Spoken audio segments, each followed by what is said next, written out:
Please remember that you have the length of the class period to complete the exam. It includes 3 essay questions. Reminder, this exam is 40% of your grade for the semester, so please make sure you are thorough, clear, and accurate in your responses to the essay prompts. We should all know by now how to write essays. This is not a mystery to you as students in your 3rd year. Good luck.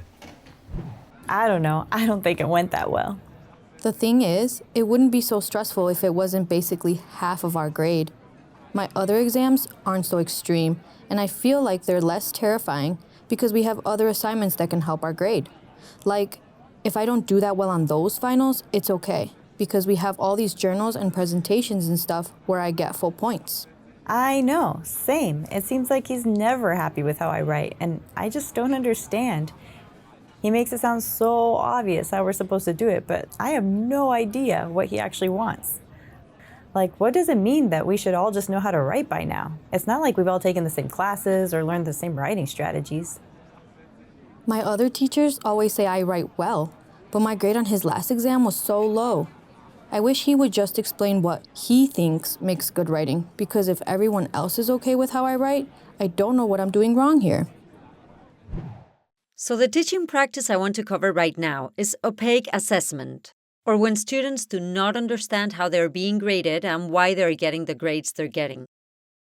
This can cause a variety of issues, but we're especially concerned about this because when assessments are opaque, the students who come from specially advantaged backgrounds tend to excel.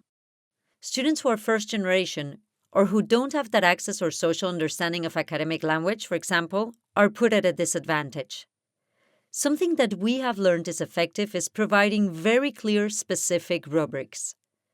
We want to be explicit about what we are expecting from students. This might look like a traditional rubric, but with expanded information about the skills students will need to successfully complete each requirement listed in the rubric. But at a certain point, these students are adults. It seems we do them a disservice by basically doing half of the assignment for them and making it too easy. They need to be able to function independently without constant hand-holding.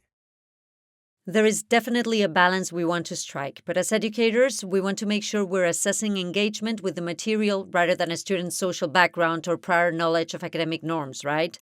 So if we are clear about expectations, we not only level that playing field, but we also give students a list of competencies we expect, and they can use that to get support, resources, or clarification when they need it.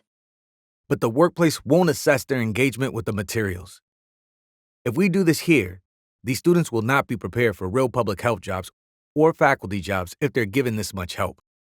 I understand that, but by employing practices that center students, we are also training a new generation of leaders who can shift the way the field works and evaluates ability and success, given that the future public health professionals will need to be able to communicate across a variety of media. This actually brings me to my next point, which is an effective strategy we've seen for many faculty and students. Once you have that clear rubric for the assignment, you can ask students to reflect on it.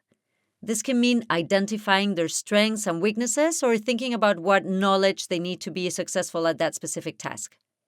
Then, they can personally identify what gaps they need to fill. And finally, we want to make sure we diversify our assessments.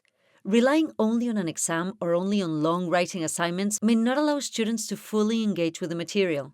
Students have different learning styles, skills, abilities, disabilities, and interests. We want to provide them opportunities to demonstrate their learning, and we can do this in part by expanding the kinds of assessments we use. This slide includes just a few examples.